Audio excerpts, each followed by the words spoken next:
Блогыңды қалай бір аптаның ішінде оп-оңай бастап кетуге болады? Қазір мен сіздерге 5 қадамдық формула айтатын боламын. Ең біріншісі бағытыңды таңдап алу керексің. Яғни сен таңертең ерте тұрғанмен бөлісесің ба, мотивация бересің ба, может сен блог мамочкаларға арналған, может медицина тақырыбында бөлісесің, мүмкін осы блог жүргізу тақырыбында бөлісесің деген секілді нақты бағытыңды таңдап аласың, чтобы сенде түсінік болу үшін, мен осындай тақырыптар айтамын деген секілді. Екінші қадам ол сен өзіңнің аудиторияңды түсіну керек. Олар кімдер, олардың проблемалары не, кімдерге арналған жалпы.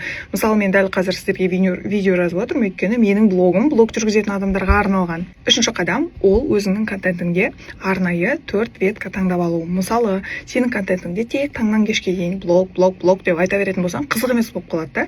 Сол себепті сен блог деген мысалы сен нақты ақша алып келетін нишаң болса, оған қосымша өзіңнің құндылықтарыңды айта аласың. Отбасы, жаңағыдай ақша, бала деген секілді өзіңнің тақырыптарын таңдап ал. Сол кезде саған оңай болады. Күн сайын бір тақырыпты қайталай бермейсің, сенде нақты 4 тақырып болады, осы тақырыптарды айтуға болады деген. Ал төртінші қадам өзіңмен 90 күндік келісім орнату. Инстаграмды жаңа бастап жатсыз, және де сіз тастап кетуіңіз мүмкін, сіз өзіңізден сразу бастағаннан кейін бір үлкен нәрсе күтуіңіз мүмкін, тақырып ойбай табам деген секілді.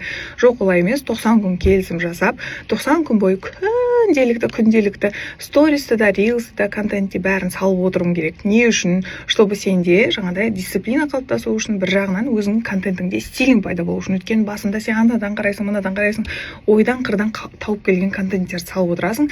Тек 90 күн күнделікті жүргізгеннен кейін сенің өзіндік бір стилің пайда болады. Сен уже түсініп тұрасың қалай салу керек. Бесінші қадам ол сатуды параллельно бастау. Көп адам осы жерден қателеседі. Басында ой, жүргізе тұрайын, менің хоббиім, бір 5 ай жүргізе тұрайын, үйреніп алайын, сосын сатамын деп ойлайды. Жоқ, басынан бастап, бірінші күннен бастап сата салсын, шыға салсын, мен сат деп жатқан жоқпын.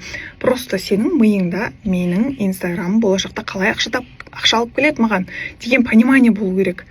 Ол реклама ма, может марафон сатасың ба, курс сатасың ба, услуга сатасың ба, басқа бір продукт алып, Қытайдан бір нәрсе әкеліп сатасың ба, жалпы сенде понимание болу керек. Менің инстаграмым маған қалай ақша алып келеді, себебі сенің бүкіл контентің осы сататын нәрсеңе жетелейтін болады. А то сенің контентің бір жаққа қарап, сататын нәрсең бір жаққа қарап тұруы мүмкін да. Бірде осының бәрі түсінікті маған, бірақ маған 7 күнде нақты не істеймін, қалай бастап кетемін конкретно айтып берші дейтін болсаңыздар, мен сіздерге арнайы тегін мақала жазып дайындап қойғам.